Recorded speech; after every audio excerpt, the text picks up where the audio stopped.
Halo anak-anak semua, ya kembali lagi bersama dengan saya, Aini Mega Rizmia. Saya adalah mahasiswa PLP dari Sanata Dharma. Ya, beberapa kali pertemuan kemarin sudah kita belajar bersama. Dan untuk pertemuan berikut ini, saya akan memaparkan materi secara menggunakan video ini dan menggunakan PPT. Jadi silakan para siswa untuk memperhatikan video ini dan juga memperhatikan PPT yang sudah saya tayangkan. Hari ini kita masih tetap berada di KD 3.2, yaitu menganalisis kehidupan manusia dan hasil-hasil budaya masyarakat peraksaraan di Indonesia. Nah, untuk pembelajaran hari ini kita khusus untuk membahas tentang perkembangan teknologi pada masa praaksara. Ya, di sini anak-anak bisa baca ya. Ini adalah yang pertama adalah tentang antara batu dan tulang. Jadi di antara batu dan tulang itu, ini disebut dengan zaman Paleolitikum atau zaman batu tua. Zaman batu tua ini diperkirakan terjadi sejak 600.000 tahun yang lalu. Jadi bisa dibayangkan ya sudah berapa lama dan sudah sangat tua zaman ini. Dan zaman ini dikenal dengan zaman Paleolitikum. Nah, zaman ini dikatakan sebagai zaman batu tua karena pada zaman ini manusia praaksara sudah mengenal ataupun membuat teknologi dengan batu. Dan pada zaman antara batu dan tulang ini terbagi menjadi dua kebudayaan, yaitu kebudayaan Pacitan dan kebudayaan Ngandong. Yang pertama akan kita bahas adalah kebudayaan Pacitan. Kebudayaan Pacitan ini ya yang kita tahu adalah yang menemukan ataupun peneliti yang menemukan alat dan batu ini adalah Von Koeng-Wang. Dan di sini dikatakan bahwa beliau menemukan peradaban ini ataupun kebudayaan ini di Sungai Baksoka. Ini berada di Pacitan, yaitu Jawa Timur ya. Jadi kita lihat bahwa ini adalah contoh batunya ataupun batu yang ditemukan oleh peneliti ini. Batu ini disebut sebagai kapak genggam ataupun kapak perimbas, chopper, dan alat sakti. Jadi ini digunakan oleh manusia praaksara untuk membantu mereka dalam mencari kebutuhan hidup mereka ataupun mencari makanan. Dan yang kedua adalah kebudayaan Ngandong. Nah, kebudayaan Ngandong ini juga ditemukan di wilayah Ngandong, di daerah Ngawi ya. Dan di daerah ini ditemukan juga alat dari batu dan tulang. Nah, alat tulang tersebut dari tulang binatang. Jadi pada saat itu manusia praaksara sudah mengenal alat yang berkembang. Mereka menggunakan tulang, yaitu seperti tulang binatang itu seperti rusa, tanduk rusa. Itu digunakan sebagai alat untuk mereka mencari binatang sebagai makanan mereka, sebagai penusuk atau belati. Nah, ini ditemukan juga di Sangiran. Nah, di Sangiran itu disebut dengan Flaskas. Dan yang kedua adalah kita akan membahas tentang antara pantai dan gua. Nah, dan antara pantai dan gua ini menunjukkan bahwa saat itu manusia sudah tinggal di daerah pantai dan gua. Dan di antara pantai dan gua ini dikenal dengan masa Mesolitikum. Nah, zaman Mesolitikum ini adalah zaman batu tengah ataupun zaman batu madya. Zaman batu madya atau tengah ini adalah disebut dengan Mesolitikum. Melalui zaman ini ada penyempurnaan alat-alat dari tulang maupun batu. Jadi tadi kan sudah kita bahas tentang zaman batu tua. Tadi terbuat dari batu dan tulang-tulang binatang. Nah, untuk di zaman batu muda ini, mereka sudah menyempurnakan atau sudah mulai berkembang, tapi masih melakukan penyempurnaan dari zaman batu sebelumnya, yaitu zaman batu tua Paleolitikum. Kebudayaan ini terbagi menjadi dua kelompok besar. Nah, ditandai dengan lingkungan dan tempat tinggal, yakni pantai dan gua. Jadi pada zaman ini alat-alat yang ditemukan masih cukup sama dengan zaman batu tua tadi di zaman Paleolitikum, tapi pada zaman ini lebih ke temuan mereka adalah lingkungan. Lingkungan yang ditemukan itu diantaranya adalah pantai dan gua. Kita dapat lihat ini adalah kebudayaan Kurt Kemodinger. Nah, mohon maaf ya jika salah pengucapan. Jadi anak-anak bisa melihat bahwa istilah ini berasal dari Denmark. Jadi sedikit sulit untuk diucapkan. Ya, Kojenker itu berarti dapur dan moding artinya sampah. Yaitu kalau diartikan secara langsung adalah dapur sampah. Nah, kita bisa lihat di sini ada sebuah penampakan yang kalau kita lihat secara seksama itu seperti tumpukan sampah ya, tetapi ternyata itu menunjukkan adalah timbunan kulit siput dan kerang yang menggunung di sepanjang pantai Aceh sampai Medan. Jadi itu ditemukan di daerah Medan ataupun Sumatera. Jadi itu merupakan tanda bahwa manusia praaksara pada saat itu berada di sana dan mereka menggunakan alat-alat untuk membangun tempat ini. Dan yang berikutnya adalah kebudayaan Abri-Saus-Forge. Nah, kebudayaan ini adalah kebudayaan yang ditemukan di gua-gua. Nah, kenapa jadi kebudayaan di gua-gua itu berarti mengatakan bahwa pada saat itu menunjukkan manusia praaksara sudah tinggal di gua-gua. Nah, apa yang mereka temukan di gua? Nah, di gua yang ditemukan itu adalah di Gua Lawa dekat Sampung, Ponorogo. Nah, itu adalah ditemukannya teknologi alat dari bebatuan.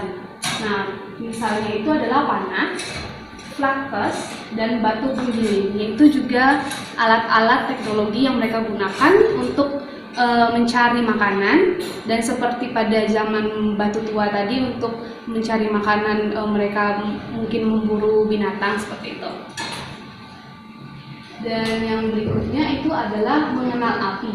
Nah, mengenal api ini cukup unik ya, karena dengan mereka mengenal api itu menandakan bahwa kebudayaan atau usaha mereka sudah sangat terkenal ataupun sudah adanya revolusi yang sangat berkembang. Nah, untuk penemuan api tersebut itu diperkirakan terjadi pada 400.000 tahun yang lalu dan diperkirakan oleh para ahli api ditemukan pada zaman ataupun pada masa manusia purba Homo sapiens. Jadi sudah sangat berkembang ya dari Meganthropus, Paleojavenicus dan manusia purba lainnya.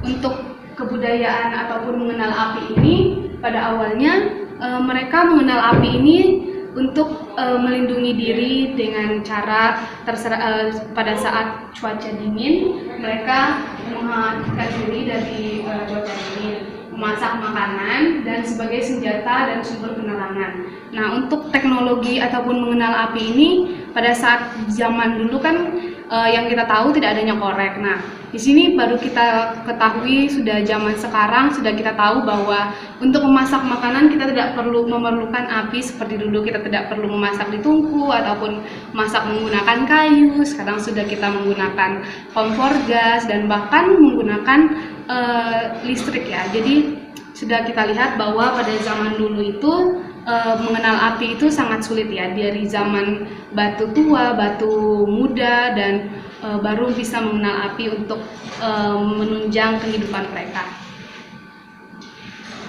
Nah, sekarang kita akan masuk ke kebudayaan kapak persegi. Nah, kebudayaan kapak persegi ini adalah muncul dan berkembang di zaman batu muda, yaitu batu baru seperti yang berarti Neolitikum ya. Nah, kebudayaan batu muda ataupun Neolitikum ini sudah sangat berkembang sangat jauh dibandingkan dengan kebudayaan yang pertama yang tadi yaitu Paleolitikum, Mesolitikum dan sekarang ada Neolitikum. Nah, kita lihat bahwa di kebudayaan Neolitikum ini manusia praaksara sudah merubah pola hidup mereka yang dari tadinya itu food gathering menjadi food producing. Jadi mereka sudah bisa mengolah makanan mereka juga tidak harus mencari ataupun menemukan makanan, tapi mereka sudah mulai bercocok tanam, sudah mulai hidup menetap dari yang tadinya nomaden sekarang menjadi maden. Nah, kita lihat kebudayaan yang mereka hasilkan itu adalah kebudayaan berbentuk persegi panjang ataupun adanya kapak yang persegi panjang dan trapesium. Kapak persegi yang besar disebut beliung atau cangkul yang sudah ada tangkainya. Yang berukuran kecil disebut tatah. Nah kan tadi yang saya tampilkan itu kapak-kapak sebelumnya itu kan masih berbentuk batu dan hanya dipegang pada dasarnya. Jadi pada saat itu, pada masa batu tua dan batu madia itu pengetahuan mereka masih sangat sedikit ya. Jadi pada saat di batu muda ini kebudayaan mereka, pengetahuan mereka semakin maju. Jadi mereka dengan pengetahuan mereka itu mereka menggunakan alat ataupun bisa menjadikan sesuatu itu untuk menjadi tangkainya untuk mereka dapat memegangnya. Seperti ini kan, ini batunya terus ada tangkainya untuk pegang bentuknya. Dan ada kebudayaan kapak lonjong. Nah, kenapa dikatakan kebudayaan kapak lonjong? Karena yang kita lihat, bisa lihat sendiri ya bahwa bentuknya lonjong dan ujung yang mengerucut ini digunakan untuk pegangan. Jadi kapaknya berada di bawah. Jadi untuk dapat digunakan untuk menggali tanah ataupun untuk memotong binatang, daging binatang seperti itu. Nah, pada zaman ini ditemukan juga perhiasan dari batu dan alat-alat gerabah atau tembikar. Nah, jadi pada masa zaman batu muda ini yang sudah sangat berkembang jauh daripada zaman dahulunya, mereka sudah bisa membuat alat ataupun membuat perhiasan ya dari batu, walaupun hanya dari batu, tetapi itu sudah sangat bermakna bagi mereka.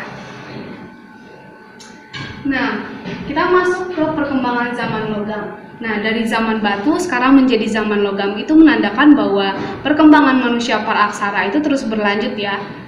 Dan kita lihat bahwa berakhirnya masa Neolitikum itu dimulainya zaman logam. Jadi zaman purba, zaman batu tua itu berakhir pada zaman batu madia, dan zaman batu madia berakhir pada zaman batu muda, dan zaman batu muda akan berakhir pada zaman batu ataupun zaman logam. Nah, untuk zaman logam ini yang kita lihat hanya ada perunggu dan besi. Nah, tadi kan semuanya hanya semua batu ataupun perkembangan ataupun teknologi kebudayaan yang mereka hasilkan berupa batu, dan sekarang masuk ke zaman logam.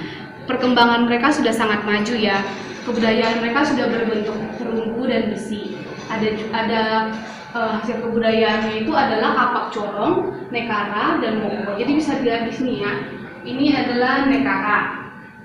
Ini kapak perunggu, dan ini ada bejana dan lain sebagainya. Jadi dapat dilihat semua bahwa perkembangan mereka sangat maju pada zaman logam. Nah, yang berikutnya itu adalah konsep ruang pada hunian ataupun arsitektur. Ya, kalau arsitektur kan itu berhubungan dengan dengan keadaan lingkungan ataupun rumah yang mereka tinggali seperti itu. Jadi arsitektur pada masa zaman logam ini sudah sangat sempurna ataupun sudah mulai sempurna ya, sudah mulai berkembang terus menerus. Ya, menurut Kostov, arsitektur di zaman itu dimulai pada saat manusia mampu mengelola lingkungan hidupnya. Nah, kan dari awal sudah dikatakan bahwa manusia praaksara itu pada zaman batu itu mereka masih hidup nomaden ya, berpindah-pindah tempat dari gua ke pantai, ke gunung ataupun ke hutan, mereka berpindah-pindah. Dan dimulai pada zaman batu muda mereka sudah mulai hidup menetap, ataupun juga di zaman batu madia. Dan pada masa zaman logam itu mereka sudah mulai menyempurnakan kehidupan mereka dengan lingkungan mereka. Mereka kemudian mencari ataupun sudah memiliki pengetahuan sangat maju. Mereka sudah mulai memikirkan untuk menghias ataupun mengubah lingkungan hidup mereka, tempat mereka tinggali sekarang itu menjadi lebih baik, agar mereka juga tidak ada keinginan untuk berpindah-pindah lagi pada zaman-zaman berikutnya sebelum-sebelumnya. Nah, kalau misalnya arsitektur pada konsep ruang dan pada hunian masyarakat praaksara itu dapat dilihat melalui adanya pengolahan tanah, yaitu pertanian. Nah, mereka sudah mulai bertani ya, sudah mulai bercocok tanam ya. Jadi sekarang pada zaman ini mereka sudah mulai menerapkan cocok tanam mereka lebih maju. Jadi yang mungkin awalnya cuman hanya menanam biasa saja, tapi pada zaman logam ini sudah menerapkan ataupun sudah melakukan cocok tanam yang lebih maju, yaitu pertanian. Nah, kan dulu juga manusia praaksara itu ternyata juga hidup di gua-gua, walaupun sebelumnya juga mereka sudah hidup di gua-gua, tapi mereka tetap berpindah-pindah. Dan pada zaman logam ini mereka sudah menetap. Jadi di gua-gua yang saat mereka menetap itu terdapat beberapa bukti bahwa mereka meninggali tempat itu. Bukti itu adalah terdapatnya ada cap-cap tangan. Nah, cap-cap tangan itu juga menandakan ataupun membuktikan ada arti tersendiri dalam hal yang mereka gunakan itu. Nah, cap-cap tangan ataupun gambar-gambar yang ditemukan di gua itu membuktikan bahwa ada melambangkan kesuburan, ada ritual pemujaan nenek moyang, dan di situ pada saat mereka sudah hidup menetap, maka mereka sudah mulai mengenal adanya kepercayaan. Jadi yang kita tahu bahwa kepercayaan nenek moyang kita dahulu ataupun pada masyarakat manusia praaksara itu adalah mereka masih mengenal mereka masih memuja seperti nenek moyang mereka, memuja banyak dewa ataupun memuja tumbuhan yang sangat besar yang mereka percaya dapat membantu mereka hidup. Seperti itu. Ya, jadi untuk pembelajaran hari ini cukup sekian. Jadi saya percaya bahwa anak-anak semua dapat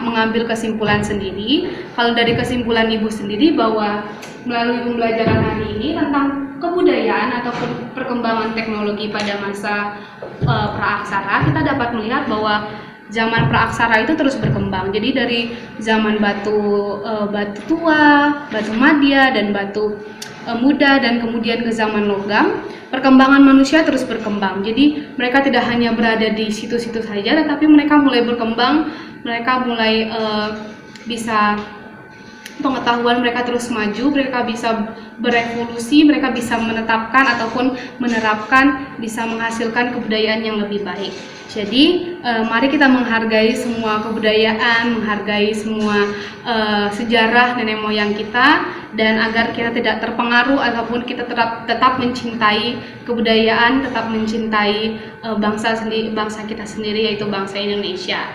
Oke, baiklah, untuk pertemuan hari ini cukup sampai di sini.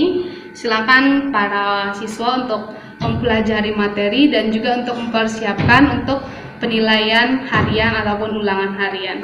Baiklah, tetap stay at home, tetap di rumah, jangan kemana-mana, ataupun jika harus memiliki kepentingan di luar, tetap menggunakan masker dan tolong hindari kerumunan dan jaga jarak jika berada di kerumunan.